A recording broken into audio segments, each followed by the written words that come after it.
Hello guys, I am Maria Luisa Brella, your Miss Planet International 2023.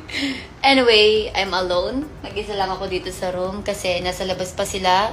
We just had a party after the event, so naiwan pa sila doon, lahat sila.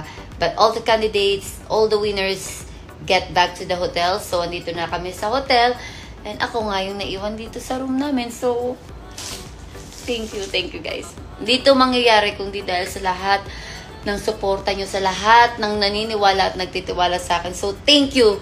Thank you sa inyong lahat. Grabe. Hindi ko alam kung lahat kayo kung mapapasalamatan ko, pero bawat messages, bawat tags, bawat post, bawat comment, binabasa ko yung lahat, guys. I'm holding my phone so I can read it right away. Just one by one. So, here's my crown, Miss Planet International. So, this is the part 2 of my video. So, I just want to say sorry because I called this a crown, but this is a sash. Anyway, this is nice. Looky. It's so nice. I love it.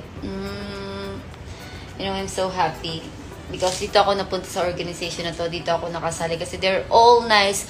Starting when I arrived here last few days ago, grabe yung suporta, grabe yung pagmamahal, grabe yung mga tao dito, grabe sila magmahal sa akin, grabe yung suporta nila, especially to the Philippines, kung alam niyo lang. Anyway, this is the bouquet and I won Miss Social Media. I get the sash, but the crown is with the organization. They kept it for a while. Just to tell you the little bit trivia, yung crown ko is like para siyang Angkor Wat. So it's a kind of temple.